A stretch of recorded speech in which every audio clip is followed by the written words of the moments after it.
Happy Monday, March 9th. This is Sunday Gold's, a Florida State baseball podcast. Ariya Masudi and Brett Nevitt here, back on the YouTube, the X, anywhere you're watching, and of course on Apple, Spotify, anywhere you're listening via audio only. We appreciate those of you who have been with us each of the last 5 years. Florida State baseball team that is now 13-2 on the season after 15 games, and getting the job done. Brett, I think we should just jump right in because this is a loaded episode. We've, I think, taken about a week off since our last episode, and just waiting to see how the team responds, right, to the 5-game week that they had, their only 5-game week of the season, coming off of a weekend in which, you know, that they probably wanted to forget in Arlington, and they moved forward and take care of the Citadel. Offense still had some questions, but then you had 5 opportunities against teams, again, that there was a mixture, right? 2 mid-majors that can play baseball at a really high level, and then a Northern Kentucky team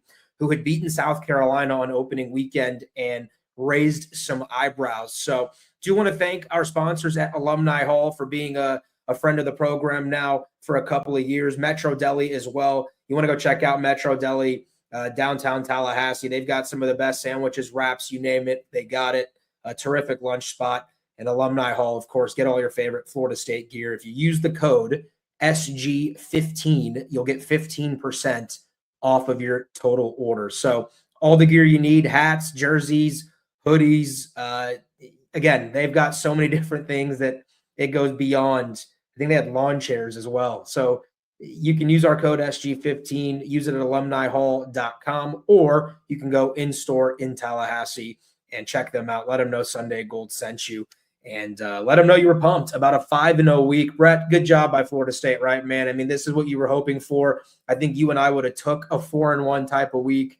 Mercer was daunting. JU has always given FSU problems, and we talked about Northern Kentucky and what they can do. But Florida State had no issues. The offense exploded. You got some really good pitching, especially out of the bullpen all week long, and the Noles go 5-0. And I think it's pretty important to note, going 5-0 is very difficult, as a lot of top 25 college baseball programs are finding out. Yeah, 5-game weeks are always difficult, and there's not many of them throughout the season. Obviously, this is FSU's only one scheduled this year, and I think they only had one scheduled last year as well. So they really try to limit those, at least since Link has got here, and they really took care of business this week. You know, after Tuesday, it was pretty stress-free for 4 straight games, I would say. I know Friday was a little close at some points, but it never really felt like Northern Kentucky threatened them throughout the weekend. And obviously, after the second inning on on Wednesday against Mercer, you know, that game got away from Mercer pretty quickly with all those walks and hit by pitches in the second inning. But overall, you know, really good weekend. And I think, you know, for the most part, a really good first portion of the season. You know, I think we always break up this first 4 weeks apart from the rest of the chapters of the season that are to follow. And you don't want to take too much away from facing certain competition. But, you know, when you do look around the country, and there's a lot of other good teams and even some elite teams losing to teams that they shouldn't be losing to, it's a good reminder that, you know, it's always impressive to take care of business the way they have this year, and really the last couple of years in this portion of the season. You know, I can't really think of any weekend losses. You know, I don't think they had any last year for sure. But when it comes to non-conference games at Hauser on weekend series, like, they just haven't lost those the last few years. And when you do that, it helps your RPI, because there's no real sore spots on there later in the year. So a really good week for this team. I think you're muted, Ariya. I'm back. Sorry about that, Brett. Second strike this year. Yeah, you know, 3 and you're out. Offense is so important, man, right? Especially on the midweek games. Oftentimes, most college baseball programs don't have the depth on the mound to be able to roll out their quality arms, especially in a 5-game week. And if they do have depth, a lot of times they're using young arms, unproven arms that they're trying to get some work and find some opportunities. And that, you know, Florida State did that too. And there were some mixed results from some of the young guys that came in the midweek. That's to be expected. So by and large, you have to hit your way to midweek victories, and Florida State did that. and has continued to do that. When we talk, I think later on in the show, when we talk about the game against the Florida Gators, that's going to be one of those rare midweeks that a team does have some depth on the mound that they can run out there to beat you. And Kevin O'Sullivan has in the past, used some seniors and some experience and then mixed in some rookies that he wants to see get opportunities on the mound against a quality team in Florida State. So that'll be interesting when we preview that one later on in this show. But the offense did explode, man. And this week was really good. I think I'm just going to read out some of the scores from the week because that seems to me more important than breaking down each and every game. 7 runs by Florida State against JU, breakout for 22 against Mercer, 7 against Northern Kentucky in game 1, and then 13 and 17 in games 2 and 3. And I think Florida State's now got double-digit hits in 6 straight games. They've won 9 straight contests, undefeated on the midweeks thus far, and just found different ways to win games. And you mentioned it, and I think it's a good talking point for maybe Thursday's show when we come back and preview the Wake Forest series. We'll take some fan questions, I think, on that episode as well, Brett, but it is hard to win in college baseball right now. There are so many portal ads and new lineups and new rosters altogether that teams are still trying to find their chemistry in the first month of the season. And you're going to see some of these sporadic outcomes. But I have my theories more on why that is, especially this year in college baseball and all the upsets. And I've had the privilege of talking to a lot of different coaches, P4 and some of the mid-majors that have come through Tallahassee to play this year on some of the different ways they're trying to construct rosters and why the seasons have been up and down for everybody so far. That'll be a good combo for Thursday. But Brett, I think the theme from the 2 games in the middle of the week against JU and against Mercer was you're playing programs that are capable of beating you and have shown the propensity to beat you in the past. JU, I think, didn't they come out with a 5 spot in the top of the first? And I think Mercer scored first against Florida State as well. So juiced up teams that need the RPI victory. And I thought Florida State showed a lot of resiliency in those games, especially when you talk about all the injuries that they're dealing with and trying to welcome some of these guys back. Yeah, they did get down 5-0 pretty quickly to start the week off. Coming right off that Citadel series where, the offense didn't do much, but, the offense got going again right there in the first inning. I think they scored 3 in the first right after Mercer scored 5. So you pretty quickly erased what they do in the first inning. And then after that, the bullpen did a really good job of keeping them in the game, and they kind of chipped away throughout. I think they tied it pretty early on, and the game was tied for a while, before you get Putnam to walk it off in the extra innings. And then obviously Tuesday, I think Titan Kamaka was the one that gave Mercer the lead in the first, and their starter struck out the side in the first inning and let FSU's dugout know about it. But the second inning didn't go quite as well for him and for Mercer. And what did they walk? I think like 8 walked and hit like 8 straight guys to start the inning, it felt like. And then, Titan got 8 up by a couple of balls at short back-to-back that could have possibly been double play balls. So, all of a sudden you've scored like 10 runs on basically all free bases. And then, Will Bavaro puts the exclamation point on that with a home run in his first career start. So, you did get handed some stuff this week, but I thought for the most part your offense went and did it for the most part. And a lot of that was, some new guys, some young guys as well. Will Bavaro, John Stetzer. Obviously, Chef continues to hit. But, just when you look at the offense a week ago when we talked, I think on Monday last week they were hitting 277 with a 395 OBP and a 401 slugging percentage. This Monday, a week later, they're hitting 310 with a 431 OBP and a 502 slug. So quite the improvement there. I think they hit 20-plus doubles this week and 11 home runs. So just major improvements. They had 7 homers on the season coming into this week, and then they hit 11 this week, including, I think, at least 1 in every single game. So just some major improvements from the offense this week. No doubt. And I think 4 homers, right, against NKU there in the final game of the series. And that was a huge question mark for this team. Where would the power come from? And there were some weird circumstances to the year, injuries being part of it. You played in some big ballparks, especially out there in Arlington. And Hauser, for the first few games of the year, maybe it was the colder weather, the atmospheric pressure. Link Jarrett was telling us about that at one point. Hauser, the ball wasn't flying like it normally does and plays like a hitter-friendly park. And the last few games in the week, it did start to, as the weather warmed up, the ball took off a little bit more, and we saw some of that. So that was good from Florida State. I was happy for a number of guys, right, who have, I think, earned their spots. After Frazier went down, right after the JU game, Stutzer came in and did a really nice job at leadoff for Florida State. I think he went 3 for 3 against JU, and then the rest of the week he was at leadoff, and that might be something that sticks for the time being. Stutz shows a really good ability to not just impact the baseball. He hit his first career home run this weekend. He has extra base pop in that bat, but also he does show discipline at the plate. He's not swinging at every first pitch. I think he started to see spin a lot better as the week went on, and that's going to be a key for him, especially if he's going to lead off as a rookie for Florida State. He showed you what he can do, not just defensively, but on the base paths, right? He can take the extra base. He can swipe second on a called steal, and he shows the ability to go backside, pull side, work a full count a few times, and to really have that IQ for the game. And Brett, I think you might have said that on the podcast a few weeks ago.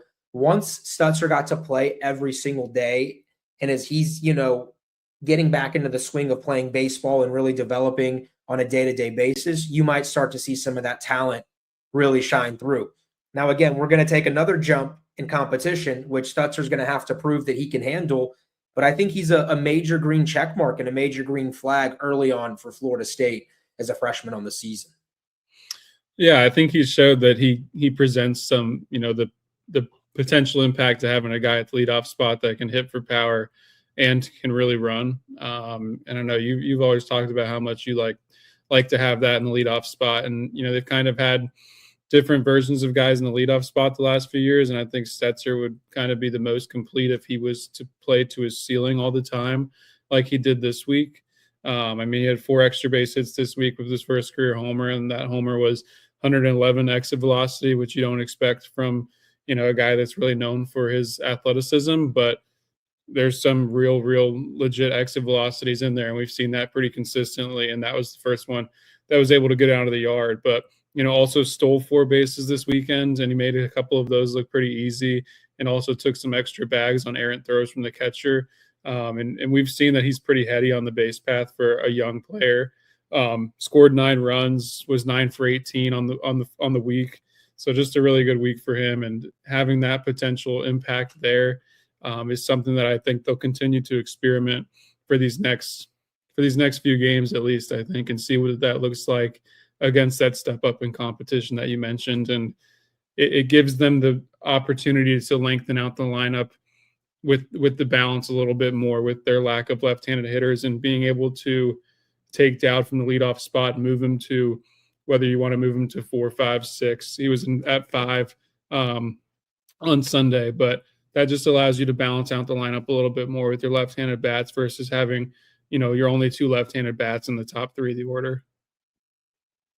Fair point, no doubt.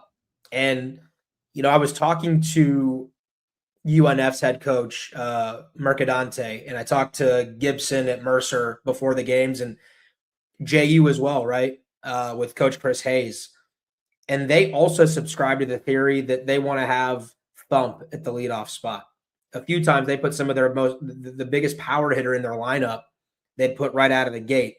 1, to be able to give you that fear of punishing a fastball right on first pitch. 2, because it gives that person the most ABs in a game naturally by just him being at the top of the order. And when the order flips, him getting the most opportunities. But also 3, they felt like it took some of the pressure off some of the guys behind them. And at the mid-major level, it's a lot different than at Florida State when you have a Miles Bailey in the 3-hole. But I thought the philosophy was interesting, Brett. And to me, it's always gone back to my philosophy on it has always been from a MLB standpoint, right? I'm obviously at this point, if you listen to this podcast, you know I'm a Braves guy, right? And Acuna has been there for now a good number of years as the leadoff man when he's healthy. And the ability to run a ball out of the ballpark, I do think has ignition. I'm trying to say the right word, ignition factor, right? It ignites the rest of the lineup, and it has this permeating effect throughout the rest of the order. And the pitcher has to come out, and they can't guide the ball over the middle of the plate, right? And when you have that, especially if you're also going to be patient, and if Stutzer has the ability to do that, I've likened it to him and Dowd. To me, both have the ability, right, with some juice at the top, and ability to see pitches. Taylor Walls was really good at that at Florida State back in the day. Taylor Walls could run it out for 10 home runs. He could also work a full count. He could slap a single backside. He could pull a home run. And he was also a switch hitter, which made him that much more valuable in the college game doing what he was doing. So, yeah, it's cool to see Stutz playing at this level. I think the confidence builds from him. He's already a naturally confident guy, right? And I'm looking at his average now. He's hitting 359, 5 extra base hits, 10 ribbies, 5 walks to 9 strikeouts, 7 total free passes if you count hit by pitches, 4 for 4 on stolen bases. And, he scored 9 runs as well. So that is a big part of this thing for Florida State. I think you and I are going to talk about maybe in about 15, 20 minutes later on in this show, some of the headaches that's creating is the lineup for, Link Jarrett and what to do exactly because of the number of options. It is a blessing and a curse, in my opinion, to be able to have this many options that you feel like have some ability at the plate. But Stutz took advantage, man, of this week. Delamelier, really cool to see him come back and in his first game go 2 for 2 and hit the home run. And you were reminded of how much you missed the power. But then the concussion protocol and the symptoms came back, and they were extra precautious with him. I kept asking throughout the weekend, how's Brody doing? And he was taking some BP, but with Florida coming on deck in 3 games at Wake Forest, 4 top 25 games, they were going to make sure to take no chances because concussions they're tricky. I've had 2 of them in my life. They can really last for almost a month at times if you're in the wrong setting or scenario, in the way that it messes with your senses. So Stutzer took advantage, though, man, of the opportunities that he got. I thought Sheffield took some advantage, too, of getting opportunities in the outfield. And maybe nobody took more advantage of the situation than Will Bavaro, who seemingly came out of nowhere, to use a baseball phrase, came out of left field, right? And he's playing third base. And I don't want to use the word Wally Pipp because there's a lot left to do for Bavaro and the jump in competition's coming. But give me your thoughts on those 2 guys. Sheffield first, Brett, because he seemingly, we talk about igniting. There seems to be a swagger to Chef. But also, can you then touch on what Bavaro has been able to do for Florida State in his opportunities? Yeah, Noah's definitely playing with a lot of confidence. I think you can see it in every single at bat and every swing that he takes. Like every single swing that he's taking right now is with conviction and to do damage. And he's done a lot of damage. He had 5 extra base hits this week, 2 home runs, the first 2 of his career, obviously, in back-to-back games. Drove in 12 runs this week alone and leads the team in RBI this season. I think scored 9 runs this weekend, one of those being on a steal of home, which I believe was a called steal from Link Jarrett based on how everybody on the base path was moving. Miles was on second and he was off on the pitch right away. And I think the runner from first was as well too, but you can see Miles on the broadcast camera go right away. So that was really, really well done by Link, seeing that on the first pitch of the guy going from the windup and having Chef steal home, but also good execution by Chef to do that the right way. But yeah, he's just playing with a ton of swagger, like you said. I think he made a couple of diving catches in right field this week as well. One, I think, moving to his right, and then one coming straight in on a line drive, sinking in front of him. So, good stuff from Chef this weekend, and continues to just swing it really well all year. I think the question will just continue to be, do you feel good enough about what he's doing in right field? And also, you just have to compare it to the other guys you have out there. Obviously, that group is still really crowded and seems to continue to get more crowded, as does the whole thing. And part of that's Will Bavaro at third base in his week. I mean, he goes 7 for 13. He has 5 extra base hits himself with 3 doubles and 2 home runs, the first 2 of his career. He drove in 7 runs. And I think Will, the 2 times I got to Tallahassee between the fall and the preseason, both the times I got up there, he hit a home run. And it is a little, it doesn't look like the most traditional swing or the prettiest swing, but Will has this like unique ability to backspin the baseball, and the ball just seems to carry off his bat. And both of his home runs to the pull side were that. I think the first one was a 96 exit velo and the second one was 94. And, we've seen a lot of exit velos way higher than that this year, and on fly balls not leave the yard. And I don't think all of that's because of the ballpark factors. I just think some of it's, guys top spinning the baseball versus, Will's back spinning it. And it seems to just always carry off his bat and go further than you expect. And, I've always thought that he's one of their better defenders on the infield, just in the short looks I've gotten. Like, I think he could go out there and play second, short, or third. I do think he looks most comfortable at third right now. But yeah, obviously he took advantage of that opportunity and just kind of throws another wrench in your plans. But, that's not necessarily a bad thing. And, obviously it's good that he steps up when you have someone like Frazier go down after you felt like, he was starting to handle the left side of the infield well, whether that be short or third. And obviously with Jace out as well, and McCauley not swinging it well to this point. So, you give Bavaro that chance and he runs with it. And I think, personally, I would keep letting him keep seeing what it looks like for a few more days. But at the same time, do you want to get Paulino on the infield defensively at some point to see what that looks like? He's another guy that hit 500 this week and went 7 for 14 and is hitting really well right behind Miles. So, yeah, I mean, it's not a bad thing, like I said, but it is a problem. It's a problem that you have to try to find some solutions to, or you just can kind of keep giving everybody opportunities here and there, and it figures itself out as you start to face tougher competition, and maybe the tougher competition starts to weed some guys out. And Brett, you've covered this thing long enough to know that by season's end, most of the time it does figure itself out, right? Mm-hmm. Typically, the best 10 or 11 guys will end up being in the mix on a regular basis when the games matter the most. But in my 10 years of calling games on ACC Network, with Seminole Productions at Florida State and in the last 5 years with ESPN nationally, I don't know that I've seen at FSU this variability of guys that they can go to. And some of it, injuries have taken a hold, and some of it is they're not comfortable with everybody defensively. And maybe if some of these names had locked down spots defensively, others aren't going to get the opportunity. But I haven't seen, and I'd have to ask Chip Baker and Chris Chavez, have they seen anything like this? Because there are legitimately 14 or 15 different guys that they could use for 9 spots.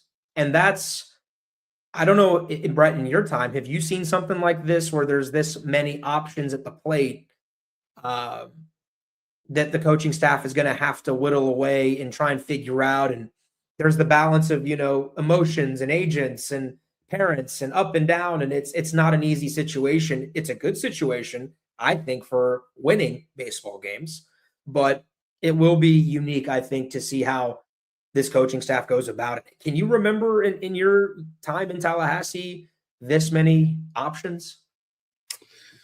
Not really. I just feel like most of the time when we've gotten to this point of the season, like we've just felt pretty solid about the 9, maybe 10 or 11, and guys that are going to be role players. But I don't think we've been to this point in the last 8 years and still trying to figure it out like this when it comes to the position player group of things. And like you said, it's not a bad thing. It's just you have so many guys that are playing well right now and swinging it well. You also have a bunch of guys that have been banged up. I mean, what do you have, 4 or 5 guys that have been banged up or still are banged up at this point, just on the position player side of things?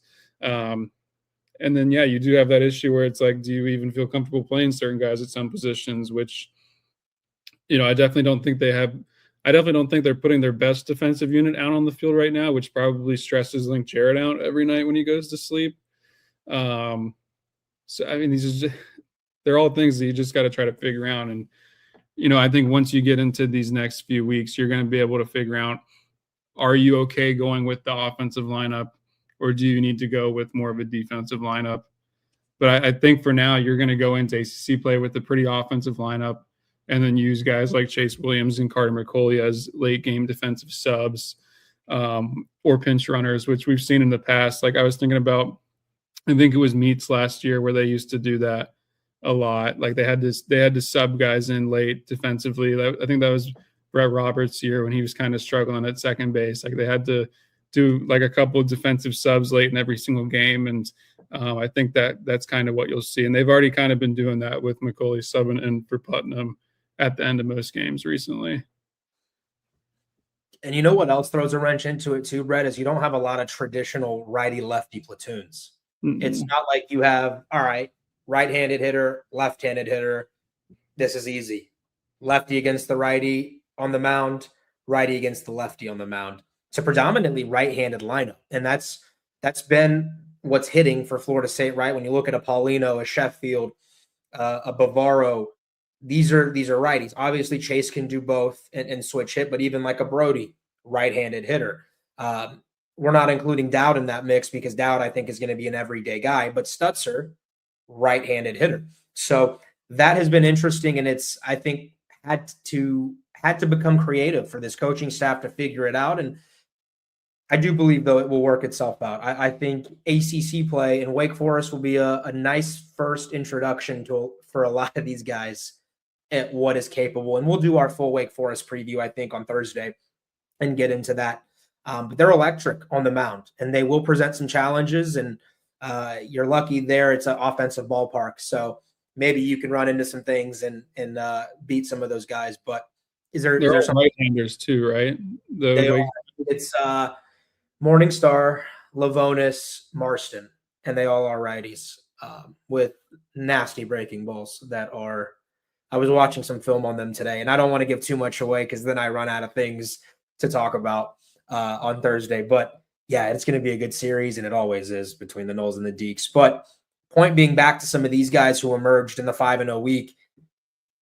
Brett, I'm not going to lie to you. I was skeptical going into the year about what Sheffield could do, and he has proven everybody wrong. I remember last year I was talking to Gary, his dad, obviously 10-time All-Star, and we were up in the stands, and he was standing up where the parents stand, and he's pretty good buddies, right, with the Baileys. And so we started talking, and I remember saying, Noah's time, I hope, comes. And if he gets the opportunity, I think he'll make the most of it. And Gary looked at me dead in the eye, and I'm not kidding. And this is why he's a multi-time All-Star and Gary frickin' Sheffield. He said, Noah's time will come, and he will be ready.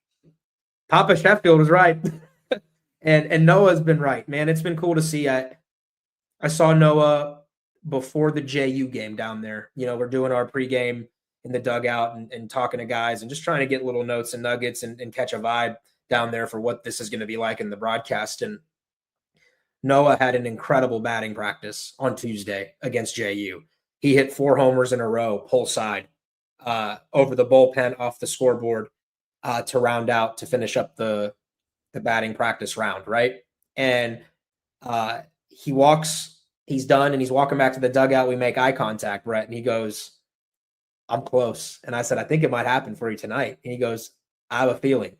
And it didn't happen against JU because I think he hit a pull side fly ball, 90 exit velo, and he hit it pretty well. It was to the warning track and left. He didn't miss it by a ton, but the idea was there. And he had started to figure out how to lift and get the ball with the exit velocity. And sure enough, the next day against Mercer, he does find his first career home run. And the rest is history, right? Then he hits another one this weekend, and he's starting to barrel. And what you mentioned about the stolen base, that's great scouting, obviously, right? Stealing home. Coaching staff had known what they wanted to do there, called that. Multiple guys were actually supposed to. I think there was a couple of guys that were supposed to try it and didn't get the signal the right way. And Noah was the one who decided to execute. He brings a swagger to this team that when you look at the rest of the guys, there's a lot of laid back personalities on this baseball team. And some of the guys you need, I've used the word already multiple times, igniting a club. And Link Jarrett's talked about, you got to create energy, and he points to the field, and then he goes, bring it back in here, and he points to the dugout. Sheffield does that, man. And the kids like him. The teammates love him. He's a good dude, very humble, and really loves the game of baseball. And he's put a lot of hard work and time and waited for his opportunity. And there seems to be a switch that when he does well, the rest of the group kind of follows, as if the light in the room is turning on, right? And the energy's there. And I'm happy for him. I hope he continues it. I think he's got a shot to stick, and he's hitting what now, 350? Am I right on that? 352 on the year. His batting average jumped 30 points this week. Still early in the year, so each hit will have more value, right, on the batting average, and each out will drop your batting average. But cool to see from Noah. Bavaro, I think sometimes I've heard from coaches being a rookie is almost better because you're less nervous, because they like to say, well, what you don't know, you don't know. If you don't know failure, well, I mean, you're not going to think about failure. And baseball being such a mental sport, when guys have seen success and then they fail and it's hard for them to refine that success, that's when they get in their own heads and it starts to become a rut. And that's happened to a couple of the veterans on this team. But the young guys, what you don't know, you don't know. And I've heard Lonnie Alameda tell me that before with softball, and why she uses a lot of rookies and freshmen and throws them in there. It's because they play the game with such naivety that it can be a really good thing sometimes when you get in the ball game. And Bavaro, he's not nervous. He's not stressed out. He's just going out there going, well, I'm not sure I was even supposed to be in the lineup today. I might as well have fun. And he's having fun, and he's playing well, and that's been really cool to see. So those are my thoughts on those two guys. Really happy for Putnam hitting his first career home run. He's been close. He's been barreling the balls. Exit velocities are 105 and harder very often. And to do it with a grand slam, I hope that gets the monkey off his back and allows him to just kind of this weekend, maybe even at Wake Forest with the smaller park and the wind blowing out, he's going back to the state that he used to play in, right? Davidson's in the state of North Carolina. He knows the breeze that goes out. Maybe that opens him up a little bit because the lineup needs him in the middle there. And I've actually been relatively pleased with how he's played at second base. Hasn't been perfect, but he hasn't been a liability either, in my opinion, so far. So I'm curious to hear your thoughts on him in this order right now for FSU.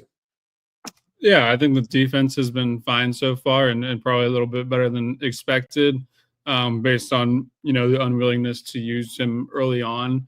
I do wonder if there's ever movement to third base, depending on how Bavaro continues to look moving forward. But yeah, like you said, got the monkey off his back, first one of the year. Probably has the most hard hit ounce on the team, I would think, to this point. The average still in the low 200s at this point, but there have been a lot of hard hit balls, and we know there's thumping there. And in some of these ACC parks that you have coming up, you mentioned Wake Forest is really small. You play at Georgia Tech too. You play at Clemson. All those places are quite small. So there's going to be opportunities to hit homers this year, and we know that. I mean, that was the 36th homer of his career. So I think there's more to come. I think you want to see some less strikeouts, especially with the right-handed arms you have coming up soon that you're going to face. There's probably been more strikeouts than you would have hoped for, but if you can lower the strikeout rate and continue to make the hard contact that he's made, I think you would expect the average and the overall production to tick up a good bit compared to what you're looking at with the numbers right now. He's hitting, only 212, but the slug will be there for him, I think, as the year goes on, and they're going to, I think, continue to give him opportunities right in the middle there for Florida State. They know what he's capable of. They know that this team may not have the prototypical slug that they've had in the last 2 years, and you're going to need him that fits that profile, I think, especially against ACC teams. So that's been good to see over the week. I've got to talk about Paulino, man. We've got to talk Paulino Jr. a little bit. It's a pure bat. He hits, and they're trying to get him enthused and playing with 100% effort in other phases of the game, defense, base running. But when he comes up to hit, I mean, he's second on the team in average behind only Miles Bailey. And that's not by accident. He's not getting lucky. He's barreling most things. I think he struck out the first 2 times of the season this weekend. And I think it was something like 27 at bats before he struck out. He's not a kid. He doesn't walk a lot, and he's not trying to strike out. He reminds me of like Dingus and Ferrer, right? They're not there to reach base. They're there to hack. And that's what Paulino does. And I believe in it, man. I think he's an elite hitter. I think that's a all ACC level type of hitter for 3 years in Tallahassee. They got to find him a position that he can stick at so he can play every single day, especially when everybody gets healthy and you start to have guys come back in the outfield and where Sheffield goes and, maybe to the DH spot. You got to find ways to get Paulino opportunities. I think that's going to be one of the keys to what Link is going to have to do with this offense is what Paulino does, but his number is 387, 12 for 31 on the year, 2 extra base hits, 11 RBIs. It's someone that has to play, right? Like that's not someone you can just stash on the bench because to me, you're going to need some offense in some of these games that you're going to play coming up. And so I'm curious, Brett, you're much more in tune than I am on the X's and O's and the coaching and the philosophy. How do you find ways to get Paulino involved, especially knowing all the different options that are on the table with everybody else? Yeah, well, obviously this past week they've had him hitting 4 and DHing for the most part. I've heard that they've had him working at third base as well as at second base, but the fact that they threw Bavaro in there at third base before they threw Paulino in at third base kind of tells me that they're not super comfortable with the defense at third base to this point. But, I do think him playing a position, whether that be third or second, would probably give you your best your best offensive team, because that would allow you to play 4 of the outfielders at once with one of those guys DHing. But, yeah, Paulino, 7 for 14 this week, 7 RBI. I think he fits really nicely in that 4 hole behind Miles because of his ability to put the ball in play consistently. You mentioned he's only had 2 strikeouts so far, and those were both, I think, on Sunday. But he's just consistently barreling the ball up and putting the ball in play. And I think it would be a very different 4-hole profile. I don't think there's going to be a ton of power in there this year. I think there's definitely power potential in Paulino's bat. I'm not saying he's going to hit 0 home runs this year, but it's not going to be, I don't think it's going to be like a 15 homer guy per se, but it could potentially be a guy that hits 350 with a strikeout rate below 10%. And you feel like Miles is going to be on base a ton. And if you can just have someone, and really the guys in front of Miles have been on base a ton too. So if you have a guy there in the 4 spot that's just going to put the ball in play all the time, I feel like you feel really good about what your offense can be. And also if you have Dowd right behind that too, that's a lot of hit tool between Paulino and Dowd and F4-5. And you're going to have a lot of RBI opportunities at 4-5 if you continue to get on base at the rate you have in the top 3 of the order. What did you think of that with Dowd at 5? I kind of liked it. Obviously, it worked. And you realized how much you missed him right over those 5 games that he couldn't play. 2 home runs, a backside homer, straight center homer. I had a lot of fun calling those over the weekend. I don't know if you noticed, but we were storytelling as it was happening, and there it goes, which makes any broadcaster happy when they get paid off, right? That's what we call it. You got your story paid off, and that happened a few times this weekend. But Dowd's important, man, and obviously he shows ability to be patient, and he fits the leadoff hitter mold, but he also has enough power to be in the middle of the order. What were your overall thoughts when he came back in the lineup and was able to hit in the 5 hole and hit a couple homers? Yeah, I was really excited to see him in the 5 hole. That was kind of an idea that I had in the preseason. Obviously that was with Chase, the idea of Chase leading off, and Chase hasn't played the way we expected to this point, especially hasn't hit the way we expected to this point. But now with Stetzer giving you another, possibility in the leadoff spot, and especially with that impact we talked about when it comes to his speed and power, which really might, the speed definitely is a grade better than, if not 2 grades better than Dowd. But I've always been really intrigued with the idea of Dowd in the middle of the order because, like I talked about earlier, you just don't have many left-handed bats. I felt like he was the best option for a middle of the order left-handed bat besides Miles.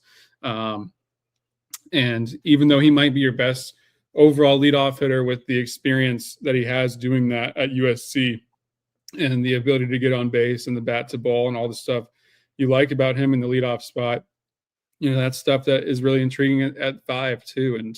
And, like I talked about with Paulino, if you have those guys in front of him getting on base, he's going to get a lot of RBI opportunities. And I don't think there's anybody else on this team that you would want up in a spot where, like, there's a guy on third base and 1 out. Like, to me, if I could go and pick someone off the bench to get that job done there, it's probably going to be Braden Dowd, because I trust the bat to ball and the just experience probably the most of anybody on the team.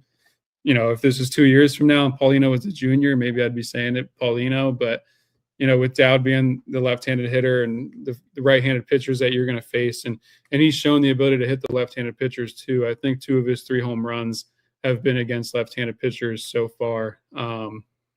So, yeah, I really like the thought of him at 5 because of the way it balances out the lineup. And just, I think it also lengthens out the lineup. Getting that veteran and that type of bat right there in the middle of your order at 5, I think could be something that, kind of is an X factor to what you can do as a lineup. And obviously all of that hinges on, can Stetzer continue to do what he did this past week at the leadoff spot, as we get into ACC play. And then you start to think too about Carnes, right? In the potentially 6th spot behind that, or even a Putnam. And then whoever you don't use there could be, or a Brody, and then you lower them in the bottom of the order. And now you have some thump all the way throughout the order. There's some balance in the slug. And now we're talking about a team that, in February, we're asking, can this team hit the ball out? And then in May, we're going, this is one of the best power hitting teams in the ACC. And that's why I've always said I trust Link Jarrett's offenses. They figure it out. He's done it at Greensboro. He's done it at Notre Dame. He's done it at Florida State. They figure it out. And he's a terrific coach, man, especially in season. Hard to find guys that press the right buttons better than Link Jarrett. And so I'm curious, we're talking about lineup construction here. I know we said we would do that. Let's do that. I mean, Dowd at 5 there. You got Carnes, Delamelier. Man, there's just so many options when you look at it. And those of you watching right now on video and not listening just audio, I highly do recommend those of you who have not checked us out on the video on Brett's YouTube and when we put it live on X to do that, because he's showing you a spreadsheet here of potential different lineups. I like Carnes there, in the middle or even towards the back from 6 on, especially if they like Dowd at 5. And then you talk about a Putnam who could hit 7 or 8, right? And that's not awful either. And to me, they tried Fish in the 9 hole, and you tell me if I was wrong. I do want to give him the superlative of most happiest for this weekend. It was Cal Fisher getting 4 hits in the final 2 games, and he seemed like the pressure came off his shoulders when he was hitting 8 and 9.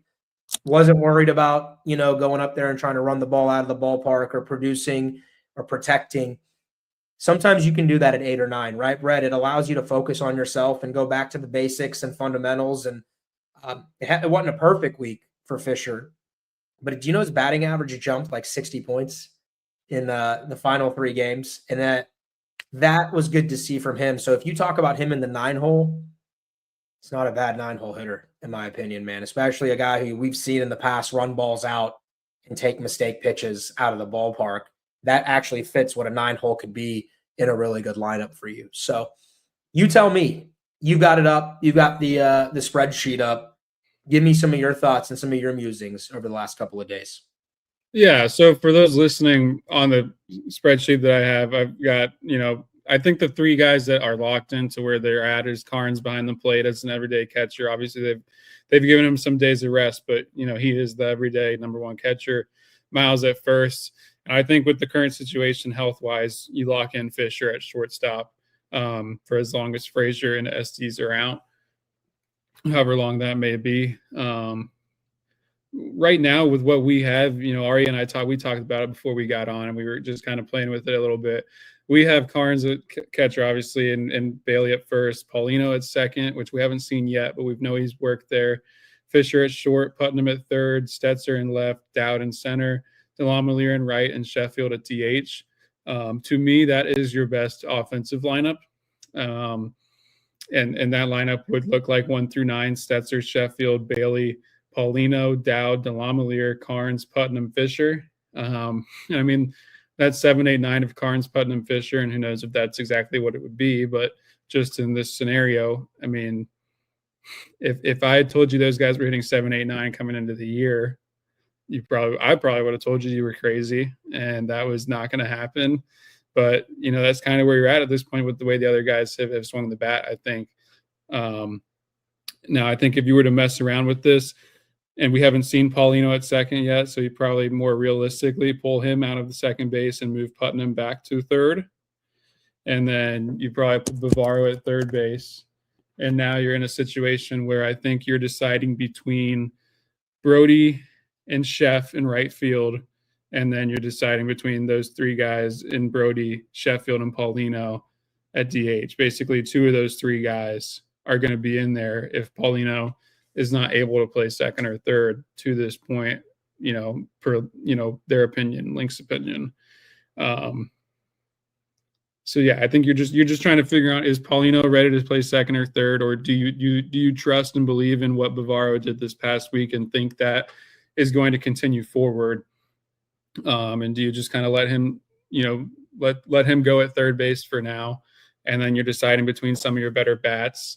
At the same time, is Brody ready to go right now? We don't know that for sure, but I think we felt like, trending that direction. But he also did come back for a game and then, exited pretty quickly in the middle of that game. So yeah, I mean, where are you at with this? All right, I guess, how would you yourself work this lineup out? Would you? You summed it up, I think, pretty well. The dilemma and the frustration, I think, for Link is going to be trying to figure out the DH spot. I do think when Delamolier is fully healthy, he has to play every day. As of March 9th, I can change my mind in 2 months, but too valuable, right? A guy who's been there for you in big moments already in his career and has had to have big ABs against quality pitching. He was seemingly ready to take the next step, and only the concussion has stopped him. And even with a concussion, he showed you, at 70% dazed, he could come in and hit a home run and hit a double. It's a big year that awaits Delamolier. I believe that. I think Brody is ready to take that step. So that will be an everyday guy.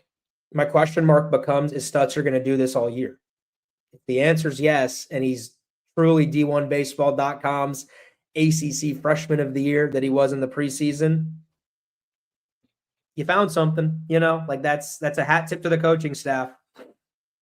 But I mean, I think Bavaro, you said it earlier, Brett, Bavaro doing what he's been doing, I think, was completely not planned for by anybody. He was always capable. We saw it in inter-squad scrimmages that he had the ability to do this. And we're not even talking about Frazier right now, which I do think we can't just say it's over, for Frazier.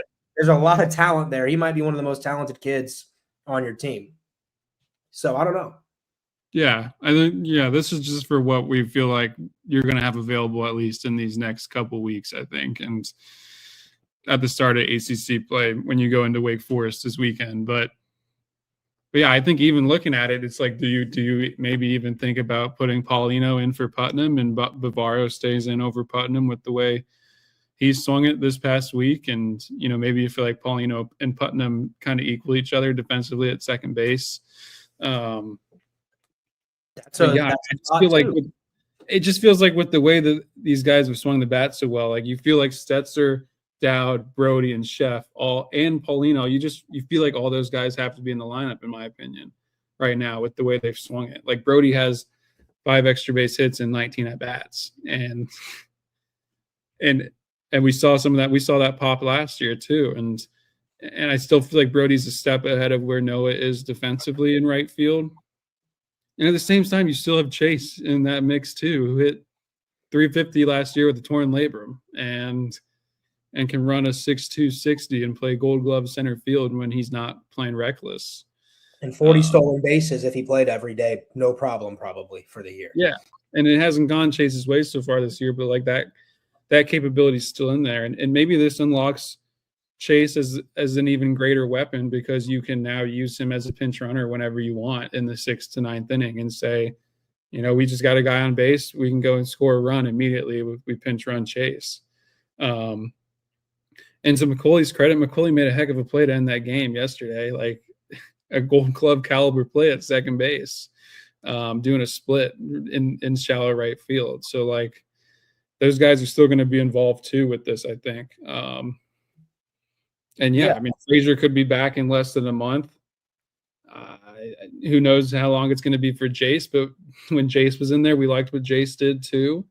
Do me a favor and write those names underneath just so people have an idea watching of how difficult this decision is for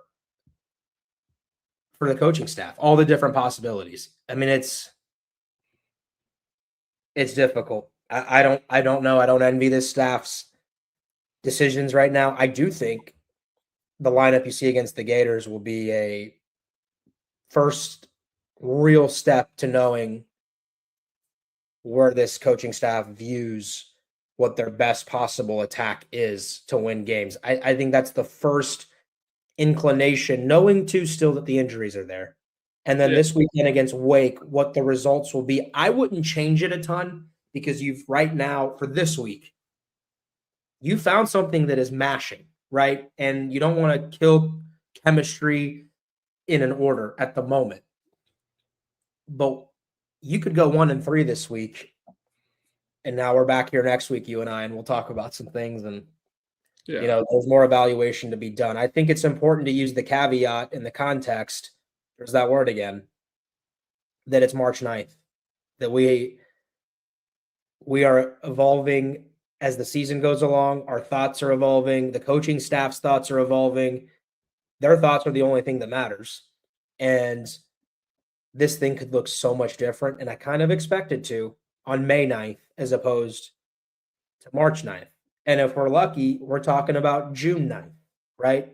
And Florida State's playing in a second weekend or third weekend of postseason. And that could look a little bit different when it's winning time. And that's the fun. I think, I don't want to get stressed out talking about it because I think this is fun. As a broadcaster and you as a journalist covering the team, this is a lot of fun.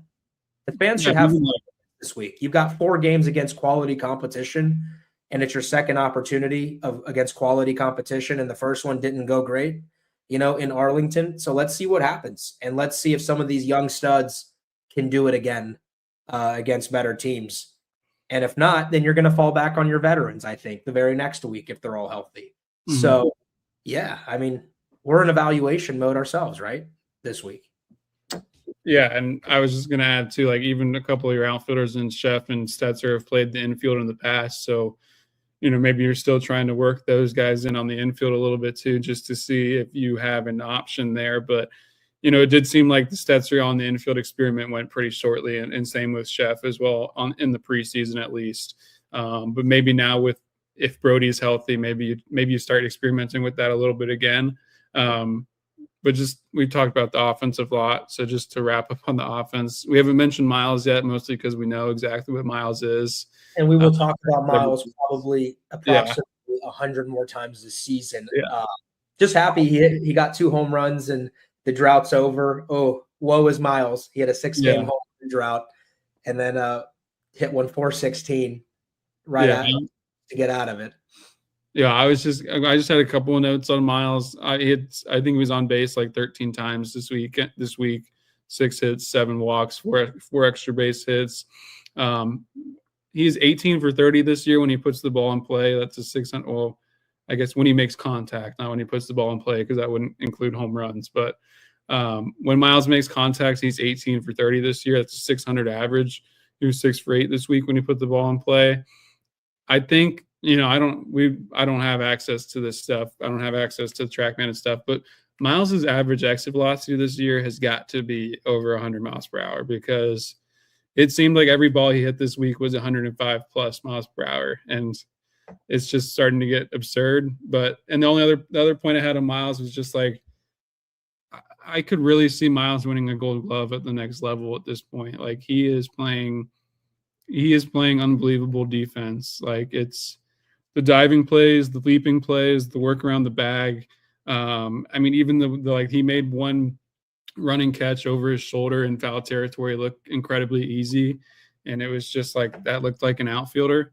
I've just been incredibly impressed by the overall work that Miles has put forth, but the defense especially is something that I feel like has stood out in these recent few games. Miles has been asking anyone who can help him understand how TrackMan projects his distance for his home runs. He is not convinced at some of those projected distances. I've always thought that the TrackMan at Hauser must just be capped at certain distances, because I think it's at height. The ball, it loses because he hits the ball so high, it does not accurately project his distance. I can give you an example. He had one this weekend. Remember when he had a fly out to center field and it went all the way to the wall? Exit velocity on that was 104, and he hit it so high it didn't give us a projected distance. So I had to on air say Bailey hit a baseball 399 feet, because another foot would have been over the wall at 400. And they don't register, man. He hits them way too high. They don't know. The TrackMan doesn't know what's going on. So was his first home run of the season really like 420, 425? There's absolutely no way. No. There's no way. There was the ball hit over the scoreboard. I actually saw it hit a car 3 over from where I had parked, 1 row behind me. And I had thank God that he didn't dent my car and slam my windshields. That was 6 rows deep, man. And behind the left field wall and behind the scoreboard. They're easily 450 plus. He's a unique one. He's a unique specimen, and to your point, his defense has been fantastic, man. And 611 on base percentage right now with 26 free passes and 16 strikeouts. Yeah, he's taking the next step. It's happening in front of our eyes. And it was a lot of the preseason conversation about swing and miss. And obviously, he's got one more step to do that against ACC play, and we'll see what Florida does to attack him. Sully's always tried to, beat him with spin inside and elevate fastballs, and they've got guys who can do it. And last year, Miles beat them with one that they didn't get high enough, and he ran it out of the yard. I think it was like a 97-mile-an-hour fastball that he took out to right field for a home run. So we talk about evaluation. There's more to be had there too. But you want to talk about the bullpen real quick? Can we do that? I do want to give them their flowers, because John Abraham, Chris Kinnear, and Kevin Meeble were both electric this week. And we saw some debuts for FSU as well for some rookies. Some went well and some didn't go so well, but they all showed some really good stuff. And I think they were worth another shot when the opportunity presents itself. Yeah, I definitely think the pitching staff and the bullpen specifically has shown some really good signs these last couple of weeks. And there's feels like there's a lot of arms that can help you at this point, even some of the guys that come in to games when it's like a 10-run game. It just feels like you have a lot of different options that you feel like you can throw out there. And when they extend guys for certain games, and, they're not, that just shows you that they believe in a lot of the options they have, because they know that even though some guys might not be available the next day, that they have other guys to go to. But yeah, I think since the start of the Citadel series, the bullpen has a 1.72 ERA. The last 2 weekends, 18 2/3, have only allowed 2 earned runs. That's 0.97 ERA. So they've just been really good. I mean, a lot of that has to do with not allowing free passes, just not allowing many walks, only 2 walks over the last 2 weekends from the bullpen. But they also aren't giving up hits either. I mean, Chris Kinnear went 11 up, 11 down on Saturday to close that game out, or no, on Friday. He closed the Friday game out. And I think Meeble was the one who came in right after they gave up 5 runs in the first against Jacksonville and really kind of settled that game down. But I mean, you saw good signs from, I think, O'Leary as well this week. Obviously, John's just been doing it all year. And at this point, you feel really, really good about John. I kind of wonder if they start John at Florida tomorrow. Some of that has to do with John has experience doing that. He has started against Florida before. But I also think, with John not throwing this weekend, you have an opportunity with him fresh to throw him out there in a start and see if he can continue to do what he's done in the bullpen and roll that into a start. At the same time, though, you might not want to extend John because you're probably going to want to have him for Wake Forest. So, if you're not going to extend him past like 40 pitches or so, would you rather that be in the back end of the game against Florida versus the front end? But yeah, I mean, so you guys have guys like Jake Eccles, I think, has thrown the ball well in some opportunities. Manny Lantigua was out there this weekend. I think he was like 92, 93, worked a 1-2-3 inning. Cole Stokes worked a 1-2-3 inning, which was good to see. Had a couple of backwards Ks on the slider, which is the number one weapon for him and always will be. Cam Odom, he was out there as well, freshman that made his debut. I know he walked the only 3 guys he faced, but I think it was Cam's high school coach or someone that knows him said that was his first live appearance in a game since his junior year of high school. So over 2 years, I know he didn't throw many strikes, but I was pretty intrigued by the stuff. There's a good amount of stuff there. He's an athlete. He's a former basketball player who I think is coming off of a hip injury that he suffered playing basketball. He was a 2-sport player in high school, at a small high school, I believe.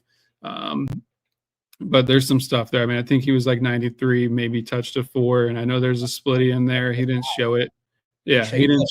5 in that one. Yeah.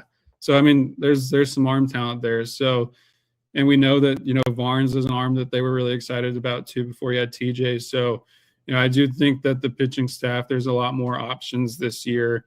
How confident you can be in those guys, we'll find out a lot more moving forward. But at least having that many options, you feel like you're going to be able to find at least some answers when you have that many to go to and try to figure out what you have. Good feeling, isn't it? Instead of years past. Yeah, you're like, hey, what are we going to do in the bullpen, guys? And now, again, it's March 9th. I do want to reiterate that we will have to revisit this as the competition gets better. But John Abraham, Chris Kinnear, Meeble has gotten better seemingly with each opportunity. The slider is incredible from the left-hand side. He does a really nice job with it. And when he's spotting his fastball 91, 92 and touching 3s, that's a good recipe. So Kinnear looks like he's relaxed out there. He's throwing strikes. He's getting ahead. It's allowing his breaking balls to be manipulated. He's not wasting a ton of pitches. He's using breaking balls to get ahead when he needs to, which allows his fastball to play up a little bit and create more indecision from hitters. So that's been good to see. And maybe that's just an older guy who has figured it out. And maybe that's what Abraham is too now, right? 2 guys who've already had success and failure. And at this point, they're minimizing their self-inflicted wounds and going out there and just doing the job and trusting stuff and trusting that a hitter who hits 400, Brett, still gets out 60% of the time. The odds are very much in your favor. And I remember Chase Haney once told me this. He said it was he relieved for Florida State back in the day, for those of you who need a refresher on Chase Haney. But he said getting older, you realize that hitters just get themselves out. And that always stuck with me. He said as you get older, you realize that for the majority of the time, hitters find ways to get themselves out. And from our conversations, right, Brett, with guys getting in their own heads and the ruts that they're in and trying to tweak their mechanics and trying to find success, baseball does favor the pitcher. And so it's been good to see John and Chris And Kevin's an older guy too. Now, Kevin's pitched a lot of innings, maybe not at power 4 D1, but he has pitched a lot of innings, and he's not a young guy by any means. So that's been good to see those three. I'm looking at the rest of the guys. Good to see back on the mound. What's that?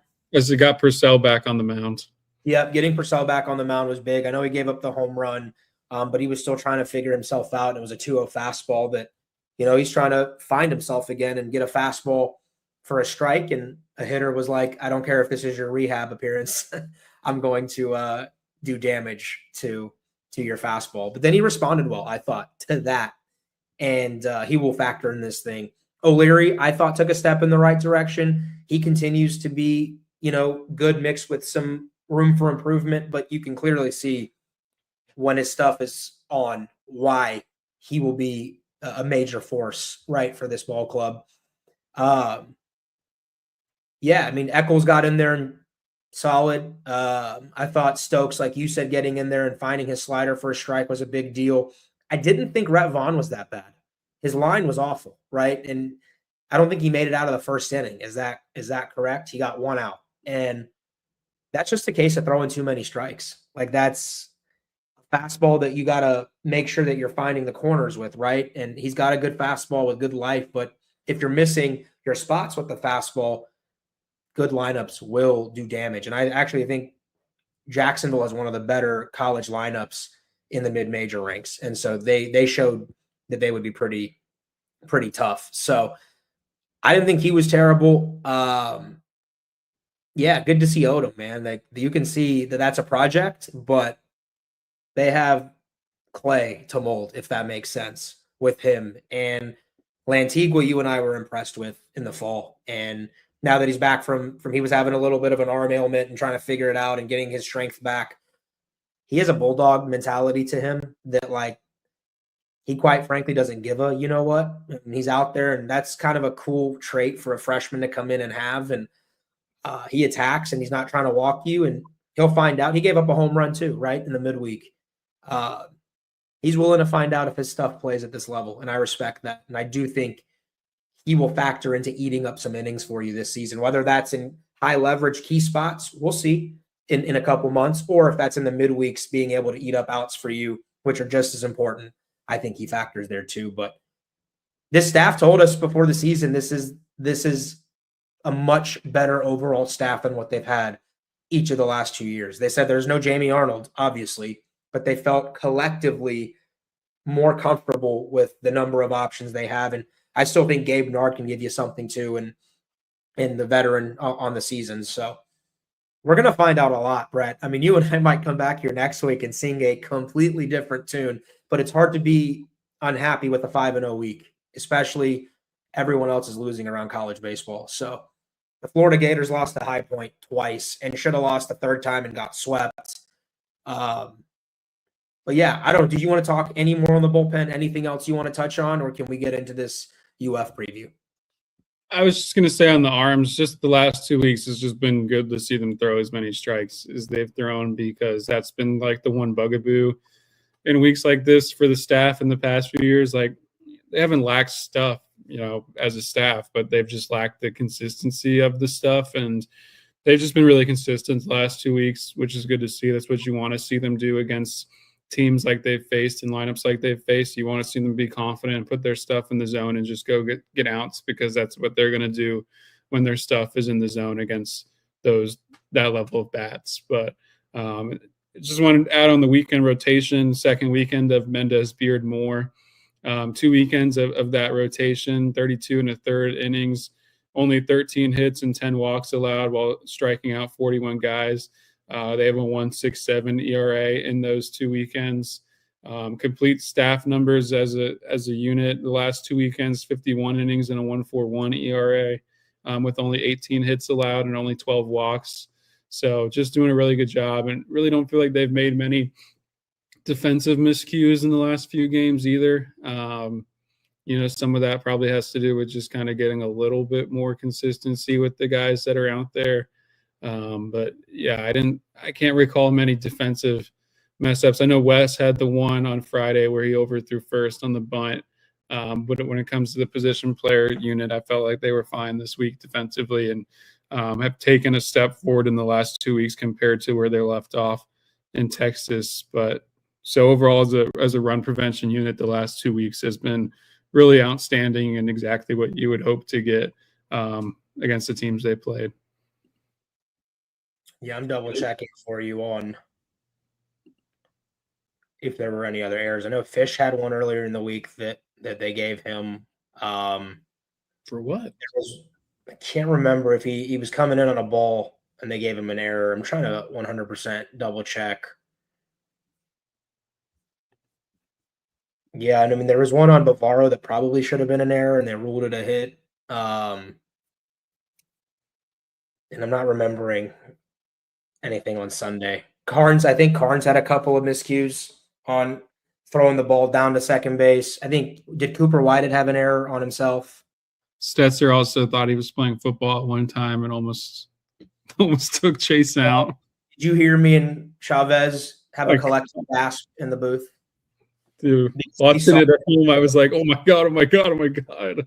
And I think I was fortunate to be able to stay in play-by-play mode and keep my lungs and stay professional because I was panicking as I'm calling what's happening. And Chavez was actually gripping my shoulder like a concerned parent. And it's already happened to this team, right? Like you've already seen two guys collide, and I don't know what John was doing. John ran 50 yards on a fly route. I think he thought he was running for a touchdown and was open. And Chase looked at him like, what? That's the Jaron Duran special. That was crazy.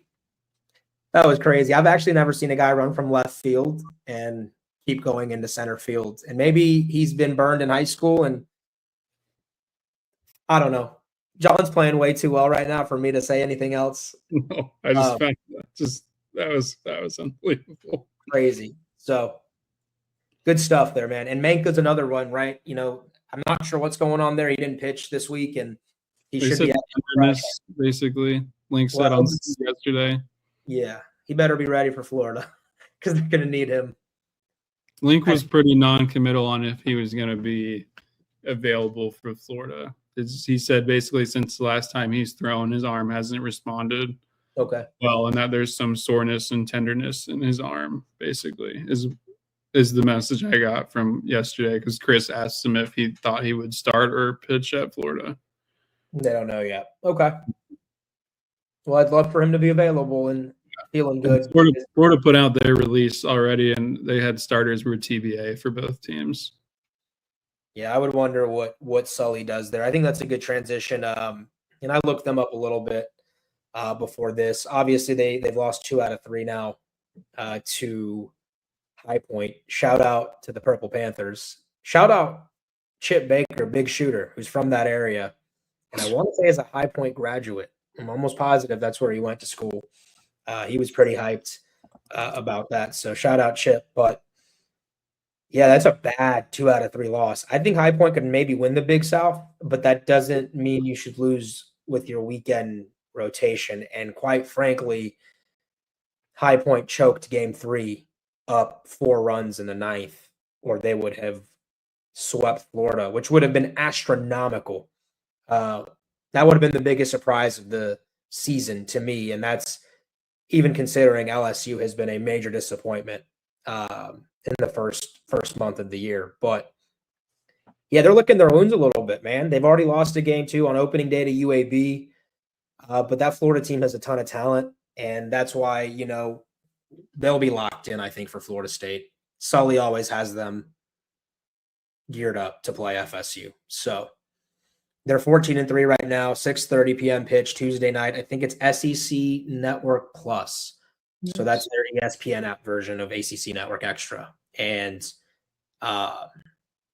they've thrown a couple of different guys on midweeks so far. One would be a guy that FSU fans have already seen in Billy Barlow, the Clemson transfer from 2 years ago. He's a veteran.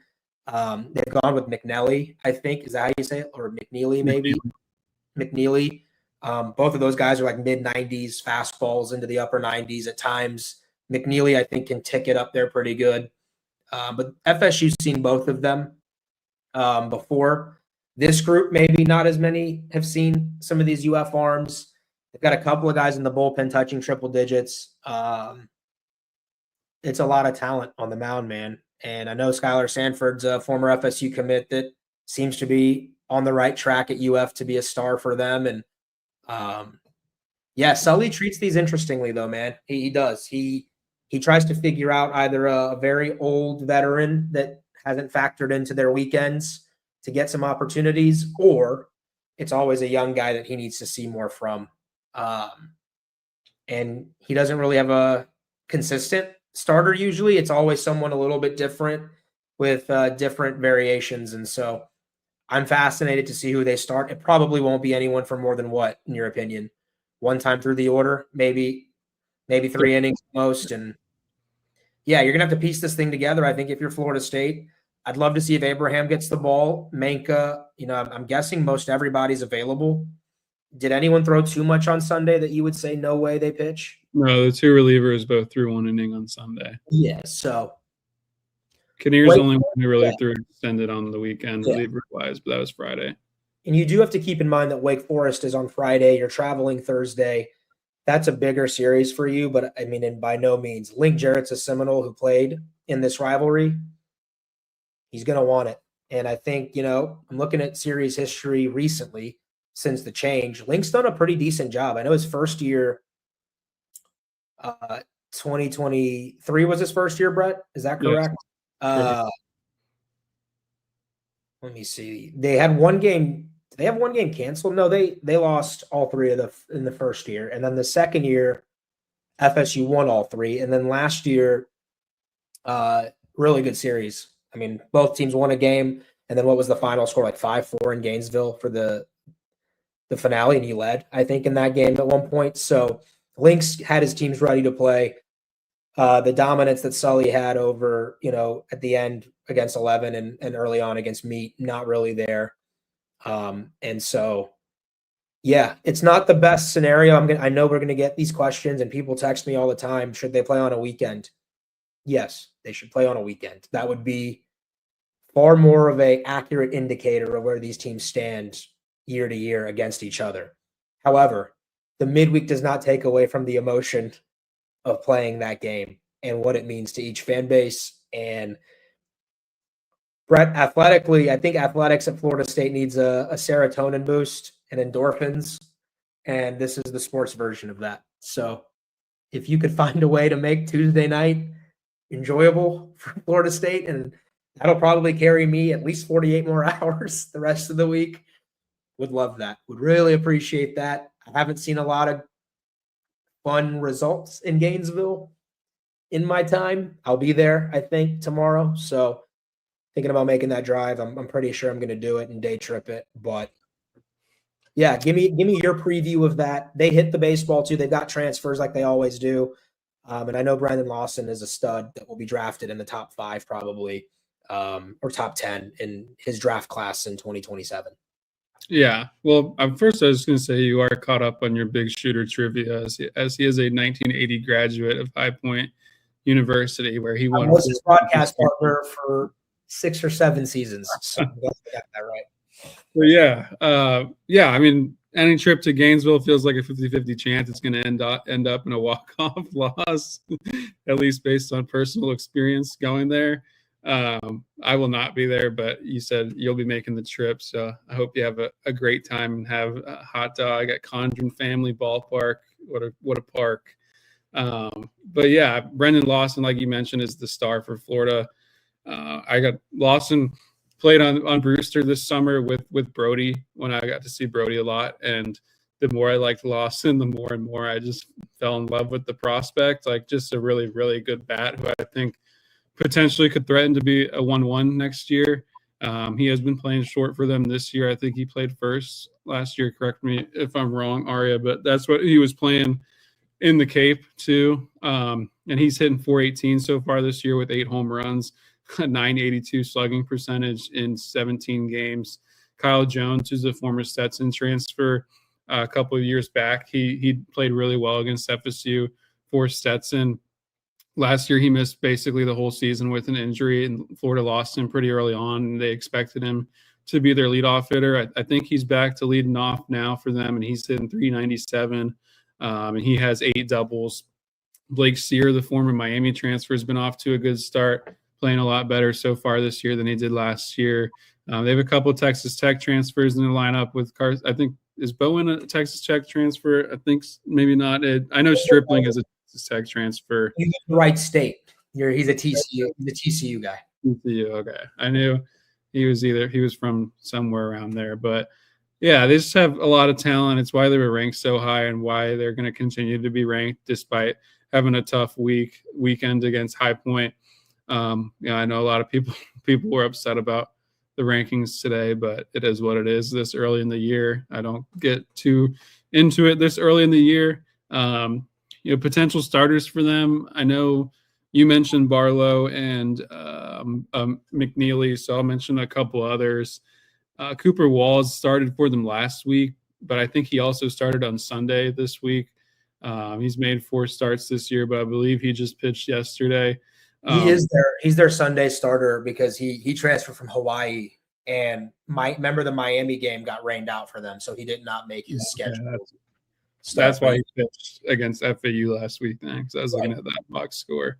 I think a potential starter for them is probably Skylar Sanford, who's a former FSU commit that actually flipped to Florida after Link Jarrett was hired at FSU. He has only given up 2 earned runs this year in 10 2/3, 14 Ks.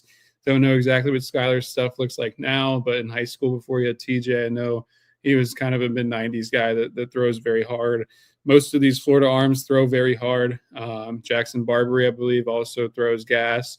Joshua Rittenauer, who is the star freshman for them, hasn't given up a run in 7 1/3. I think he's been 98, 99, up to 100.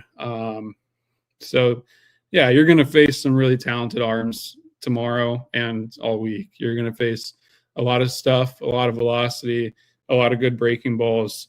So it's definitely going to be a test. And Florida coming off this weekend is probably going to be pissed, and they're going to be looking to get back on track before they hop into SEC play. I think they start with South Carolina this weekend. Which they should be heavy favorites against. South Carolina's a mess right now with Maneri. So, I'm curious on this team how many of the new guys understand the rivalry out of the gate, right? And they go in there with energy and knowing that this is Florida State, Florida. It's different with all the portal ads. Florida has so many in-state guys from the state of Florida, and a lot of guys who played at Stetson and JU, and guys who have been in this series that I think they'll be amped up and ready to go. It'll be interesting to see if Link can get this group ready to rock. And that's why I think Abraham would be a good one to start out on the mound, because he understands exactly what this is, right? He's pitched in it. He's from Tampa. He's probably pitched with some of these guys in high school and knows them, and it's personal. And the lineup that we see tomorrow, I'm very intrigued what Florida State goes with and how FSU responds to this. So 6:30 first pitch. It's a good baseball team they're playing, and it's a rivalry. And I think, we won't do an instant recap. I'll be driving back. No instant react, especially since we're going to come on Thursday. And, keeping our fingers crossed we can get an interview with a player for Thursday as well to join us here on Sunday Golds. And what we'll do for that, Brett, is, recap Florida. Hopefully it's positive and fun, because that could take up 20 to 30 minutes pretty easily. And then have a player interview and preview, I should say, the Wake Forest series. So that'll be our plan of action. Anything else you want to touch on? I think we've done pretty good here, about an hour and a half. We gave you guys basically 2 pods and 1 for missing last Thursday. So we apologize for that. And man, anything else you want to touch on? Any last pointers before we say goodbye? Yeah, I just had one final thought that I just thought of. We ran through the weekend rotation pretty quick. I was just going to say on Wes, I feel like the biggest thing for Wes and being able to have the success he's had so far and look the way he has is just getting the feel for the changeup back. I felt like going into last year, Wes's changeup was a plus pitch. And then kind of 3-4 weeks into the season, he kind of just lost that pitch and didn't have it for the rest of the season. And now I think it's back to being like a plus pitch. And he's thrown his changeup almost just as good as well as Beard is, in my opinion. And I think having that in play for him has really been the biggest thing to allow him to get the strikeouts like he had. Obviously, he had a career high this past weekend. So that was something when I was watching his start. I was just like, gosh, he can really rely on the changeup again and rip that thing over and over again with a ton of feel for it, and gets a ton of swings and misses from the right-handed hitters with that pitch. So just really good to see that pitch fully back in play for Wes. And I think that's something that will allow him to sustain success as we get into this next part of the season, where he wasn't able to sustain success last year because this was the time of the year that he kind of lost that pitch. But where it's at now, I don't see him losing it. And I think it's going to be a plus pitch for him throughout the entirety of the season. So that was just my final thought, something I thought of randomly. No, it's a good thought. I'll make quick notes of this just so we wrap it before 90 minutes. Second straight weekend, I thought the rotation looked really good when it was fully in play. Bryson Moore's one bad inning on Sunday was sitting for half an hour as FSU batted around and had 13 to the plate in the first inning against NKU. Love the breaking ball there. There are serious metrics on that, over 3,000 RPMs. This dude can spin it. The fastball, he started to figure out how to put it where he wanted. It's got good IVB, induced vertical break. And it was cool to see him make it that far.